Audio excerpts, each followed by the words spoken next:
Hey everybody, this is 6-2, multiplying and dividing rational expressions. We'll get through the first page on this video, and in our next video we'll cover the division part. So we're going to talk about multiplying rational expressions here.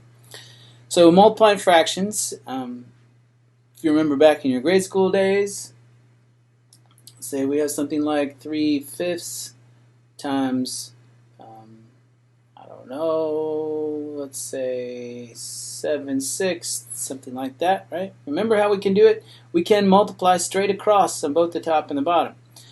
If there's an opportunity, we can do what's called cross-canceling also, but we could multiply straight across and then reduce afterwards. 3 times 7 is 21, 5 times 6 is 30. We can check to see that it's reduced. It's not, and so we can take a factor of 3 out of both of those, right? So 3 goes in 21 7 times and a 30 10 times. So the process with expressions and variables is very similar. We can multiply straight across and then reduce. We could also take an opportunity to do what we call cross-canceling. We could have said, well, at this point, 3 goes into 3 once and is 6 twice, right? And 1 times 7 is 7, 5 times 2 is 10. And we could have avoided this step of reducing at this point. So we'll do a little bit of both, depending on the problem. So let's look at this guy here. Let's see if we can do some cross-canceling before we multiply. I think it will be beneficial to us. So let's see. 4 and 3, they don't have any common factors, but 4 and 10 do, right? So let's do something with the 4 and the 10. 2 goes into 4 twice, into 10 5 times. So we did some cross-canceling, just like we did up here, right? Let's see, the 3 and the 6. 3 goes into 3 once. Oh, this is -6, -2 times, right? Okay. And then we have all these x's, right? Now we could, let's just multiply straight across, and then we'll do the rest of it. So 2 times -2 is -4. If we have x cubed times x squared would be x to the 5th, right?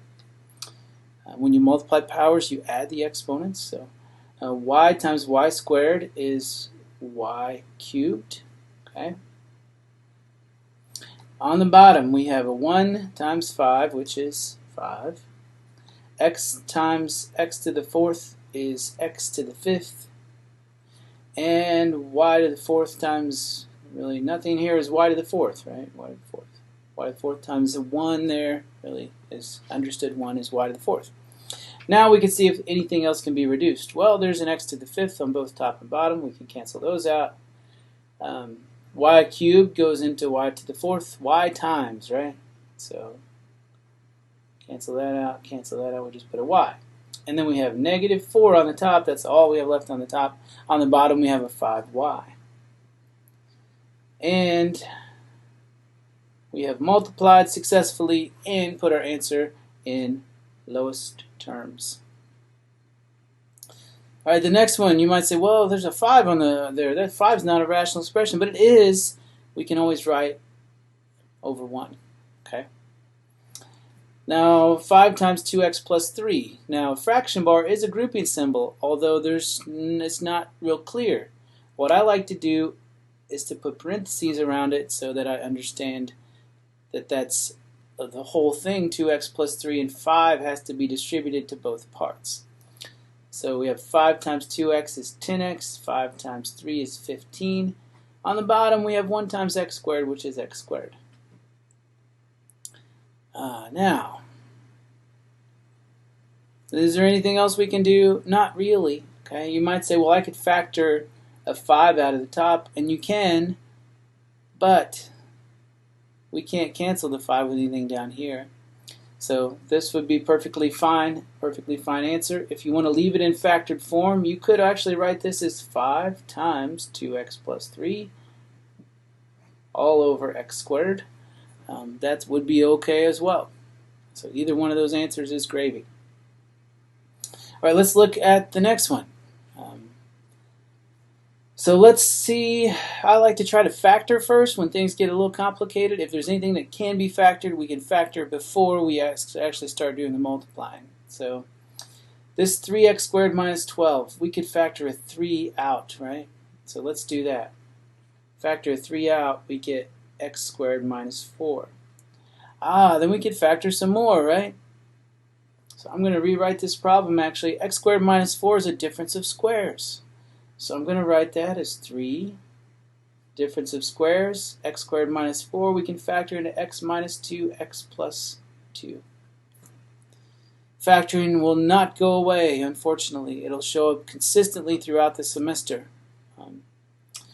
All right. We have a 6x here. I'm just rewriting the problem from here. None of these other terms I don't think can be factored. But now we can try to do the multiplication.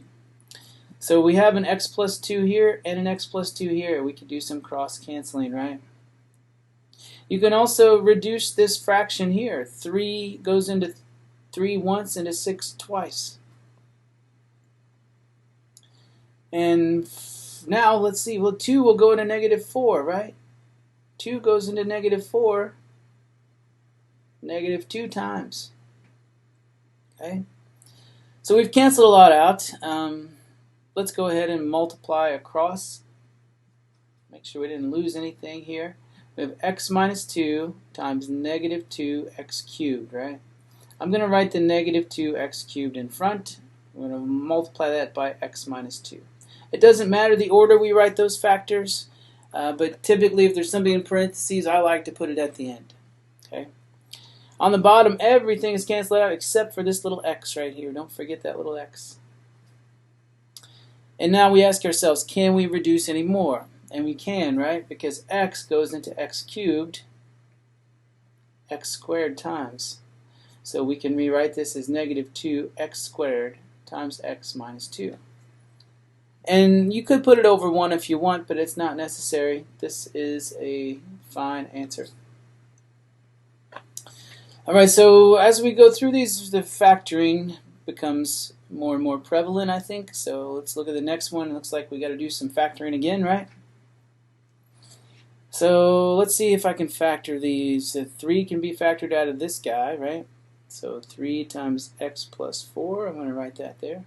Here we have a trinomial that we can probably factor into 2 binomials. We need 2 factors of negative 20 that add up to negative 1. And we have an x, and I think if we use negative 5 and positive 4, that'll work, won't it? Yeah. We can always check to make sure. And then on the bottom, let's see if we can factor out a 6 out of these two. 6 times x minus 5. And here we have a difference of squares again. I think we can factor into 2 binomials, x minus 4, x plus 4.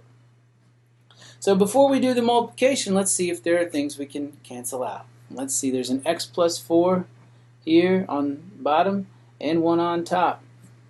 I could have canceled it with this one also. It doesn't matter. Anything on top you can cancel it with if it's the same.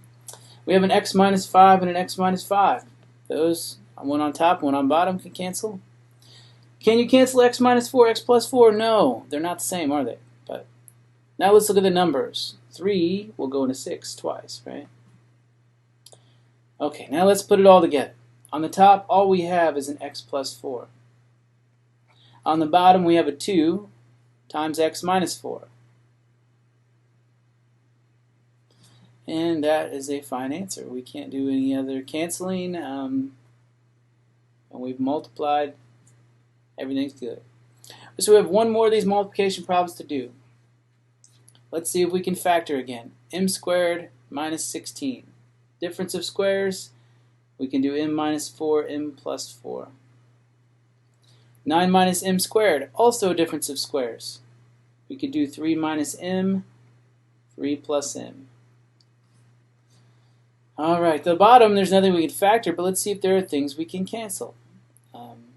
We have a 4 minus m. We don't have a 4 minus m on top.